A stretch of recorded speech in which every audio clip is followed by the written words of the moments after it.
वक्रतुंड महाकाय सूर्यकोटि समप्रभ निर्विघ्नं कुरु मे देव सर्वकार्येषु सर्वतः।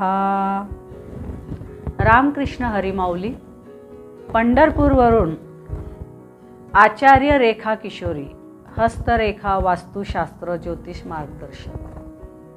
आपण या चॅनलवरती वास्तुशास्त्रावर बोलू, काही वास्तुशास्त्र कसे असते, वास्तुशास्त्राचा मानवी जीवनाला उपयोग, या सर्व विषयांवर चिंतन करत आहोत। आजचा आपला विषय असणार आहे की आपण जी काही वास्तू भवन बांधण्यासाठी घेतो त्या जमिनीची प्रत कशी असते, म्हणजेच त्या जमिनीचं परीक्षण कसं करावं। मंडळी, आपण आमचे सर्व एपिसोड खूप छान बघत आहात, ऐकत आहात आणि आमच्या ह्या माहितीचा उपयोग आपल्याला अवश्य होणार आहे। आपण या ठिकाणी फक्तच वास्तुशास्त्रामध्ये काय बदल केल्याने काय होते, वास्तूमध्ये काय करावं काय नाही करावं, ह्या सगळ्या गोष्टींचं चिंतन केवळ न करता आपण सुरुवातीपासूनच जर आपण घर बांधण्यासाठी घेत आहात तर त्यावेळेला आपण काय काळजी घेतली पाहिजे, या सर्व गोष्टींचा आपण इथं विचार मांडत आहोत। तर या ठिकाणी आपण सर्वात आधी बघूया की आपण आपलं भवन बांधण्यासाठी जी जमीन बघतो, जो प्लॉट बघतो, त्या प्लॉटचा भूमीचा रंग कसा आहे, गंध कसा आहे, तेथील मातीची प्रत कशी आहे, ह्या सगळ्या गोष्टी एक चांगला वास्तुतज्ञ तुम्हाला त्याची ओळख करून देतो, त्याचं परीक्षण करून देतो।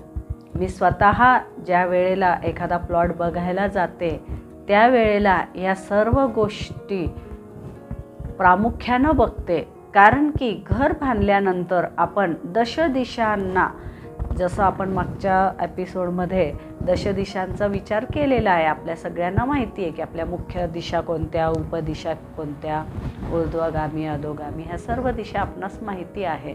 तरीसुद्धा पुन्हा एकदा सांगू इच्छिते की दशदिशांना आपण काय असावं काय नसावं ह्या पद्धतीने जरी आपण बांधकाम केलं, अगदी ईशान्येला आपण मुलांची ज्येष्ठांची बेडरूम घेतली, देवघर घेतलं, आग्नेयेला किचन घेतलं, स्वयंपाकघर घेतलं, आपण झोपण्याची खोली निवृत्तीला घेतली, इतर सगळी जी रचना आहे, टॉयलेट आहे, बाथरूम आहे, प्रांगण आहे, सगळं जरी नीटनेटकं केलं तरी मग त्या घरामध्ये काय प्रॉब्लेम आहे, तरीसुद्धा त्या ठिकाणी काय असं होतं की बऱ्याच लोकांना आर्थिक अडचणींना तोंड द्यावं लागतं, बऱ्याच लोकांचं व्यापार चालता चालता थांबतो, बऱ्याच घरांमध्ये असं होतं की मुलांना जॉब मिळत नाही आहे, त्यांचं शिक्षणात अभ्यासात मन लागत नाही, त्यांना शैक्षणिक त्यांची प्रगती होत नाही आहे, वयात आलेल्यांची लग्न होत नाही आहे। मग हे सगळं कशावरून बघायचं आपण, कसं बघायचं आपण, तर ह्या सगळ्या प्रश्नांची उत्तरं जर आपण बघायला जेव्हा जातो त्यावेळेला आपल्याला असं कळतं की तेथील भूमीमधील काही ऊर्जा आहेत, त्या ऊर्जा इथं कार्य करत आहे आणि ते जर आपण आधीच बघितलं तर ते आपल्यासाठी खूप चांगलं असतं। यासाठी आपण जर बघूया यापुढे की कधीही भवन बांधताना आपण जी काही जमीन निवडतो त्या जमिनीचं परीक्षण झालं पाहिजे। त्या जमिनीचे जर आपण बघायला जातो तर ज्या वेळेला आपण तेथील माती हातात उचलावी आणि हातात घेऊन ती दोन्ही हातांच्या मध्ये माती ठेवावी आणि अशी चोळावी। उदाहरणार्थ सांगायचं म्हटलं, खरं तर आम्ही अंधश्रद्धा आणि व्यसन यांना आम्ही थारा देत नाही, पण एक लौकिक उदाहरण सांगायचं म्हटलं तर ज्याप्रमाणे तंबाखू चोळली जाते त्याप्रमाणे थोडीशी त्या प्लॉटची माती घ्यावी, डाव्या हातावर ठेवून उजव्या हाताने अंगठ्याने, उजव्या हाताच्या अंगठ्याने अशी चोळावी किंवा ह्या दोन्ही हाताने अशी ती माती थोडीशी चोळावी आणि गंध घ्यावा। त्या ठिकाणी तुम्हाला त्या भूमीचा गंध लक्षात येईल। तो गंध गोड असू शकतो, तो आंबट असू शकतो, तुरट असू शकतो, खारट असू शकतो। त्याचप्रमाणे तदनंतर ती थोडीशी त्यातली जी माती आहे त्याची चव घ्यायची असते, तर त्याचं पण तुम्हाला आहे तर चवीमध्ये सुद्धा ह्या चारही चवी मी ज्या सांगितलेल्या आहे याचा तुम्हाला अनुभव येईल। मातीचा रंग जर बघितला आपण तर मातीचा रंग, भूमीचा रंग सुद्धा 4 प्रकारचा आहे। त्या मातीमध्ये पांढरी माती, लाल माती, पिवळी माती आणि काळी माती अशा 4 रंगाच्या भूमी असतात। काही प्लॉटमध्ये असं होतं की वरती काळी माती दिसत आहे, परंतु 2, 3, 4, 5 फूट आपण जर खाली गेलो तर तदनंतर आपल्याला त्या ठिकाणी पिवळी, लाल किंवा पांढरी माती लागू शकते, तसा प्लॉट चालतो। खरं तर मंडळी, आपण जर बघितलं तर ह्या प्लॉटच्या जमिनीच्या परीक्षणामध्ये जर आपण बघितलं की त्या मातीचा रंग कोणता आहे, जर ती पांढरी माती असेल तर ती सर्वोत्तम भूमीचा प्रत मानला गेला आहे। तर नेहमी पांढरी माती ही सर्वश्रेष्ठ माती आहे। त्यानंतर जर बघितलं आपण तर लाल रंगाची माती आहे। लाल रंगाची मातीसुद्धा, असा प्लॉटसुद्धा बांधकामासाठी खूप चांगला आहे। त्यानंतर जर बघितलं तर पिवळी माती आहे की यावर सुद्धा आपण घर बांधू शकतो। चौथी प्रत जी आहे ती आहे काळी माती। काळी माती असलेले जे प्लॉट असतात ते खूप भुसभुशीत असतात। विशेष म्हणजे काय आहे की एक तर तिथे लवकर पाया लागत नाही, खूप जास्त खोलवर खणत जावं लागतं आणि खूप 15, 20, 25, 30 फूट खालीपर्यंत जर तुम्ही जात असाल आणि तरीसुद्धा काळी मातीच लागत आहे, तर त्या ठिकाणी जी भक्कम इमारत बनली पाहिजे ती त्या ठिकाणी बांधता येत नाही। ह्यासाठी आपण इमारत आपली कशी बांधत आहोत, आपण त्या ठिकाणी जे घर, भवन, फॅक्टरी, जी काही इमारत आपण बांधणार आहोत त्या इमारतीची उंची किती असणार आहे, त्याचे मजले किती असणार आहे, त्या ठिकाणी पुढे चालून जो एक वजनाचा भाग आहे, मग तो स्टीलचं वजन असणार आहे, तिथं कुटुंबांचं असणार आहे। त्या ठिकाणी जर एखादा कारखाना बांधला जात आहे तर मशिनरीचं वजन असणार आहे। ह्या सगळ्या गोष्टींसाठी भूमीचा प्रत खूप महत्त्वाचा आहे।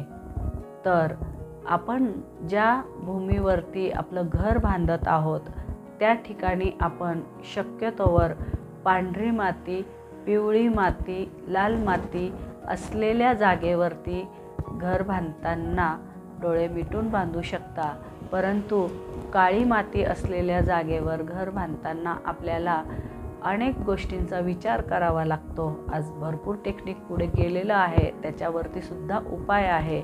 ज्या वेळेला तुम्ही एका चांगल्या वास्तुतज्ञाची निवड करतात, एका चांगल्या इंजिनियरची निवड करतात, चांगल्या बांधकाम करणाऱ्याची निवड करतात, त्यामधून ह्या सगळ्या प्रश्नांची उत्तरं आम्हाला मिळत असतात।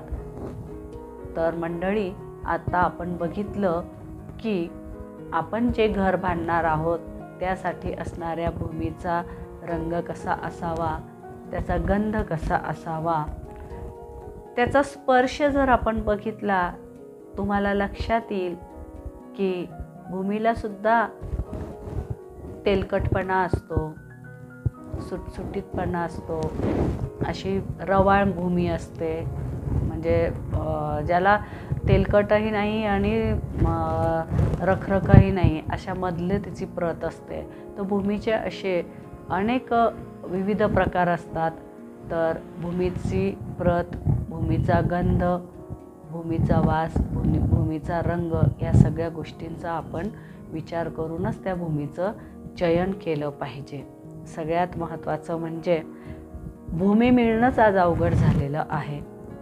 तर आपण आपल्याला भवन बांधण्यासाठी भूमी मिळावी, आपलं भवन छान व्हावं, आपल्याला राहण्यासाठी एक सुंदर घर व्हावं, ह्यासाठी आपण कुलदेवतेची उपासना केली पाहिजे.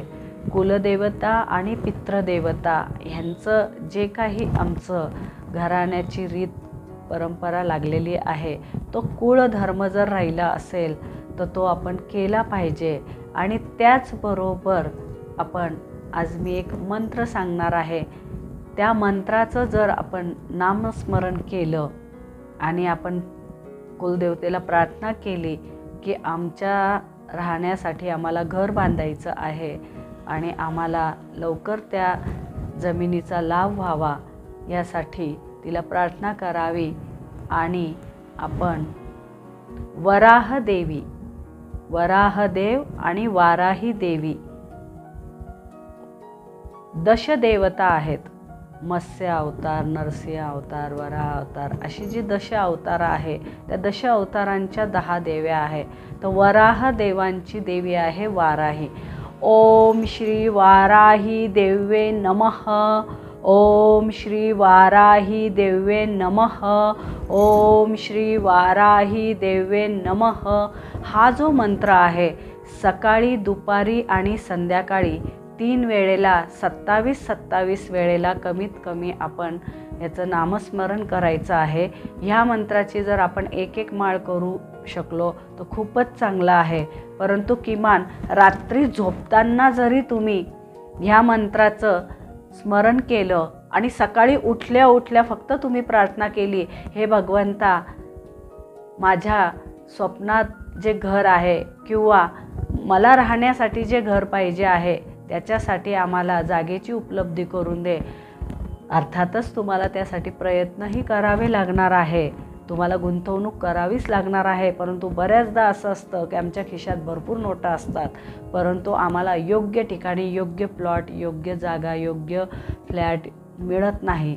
तर योग्य ठिकाणी योग्य वेळी जागा जमीन मिळण्यासाठी किंवा रखडलेले बांधकाम लवकर पूर्ण होण्यासाठी ह्या मंत्राचा उपयोग होतो.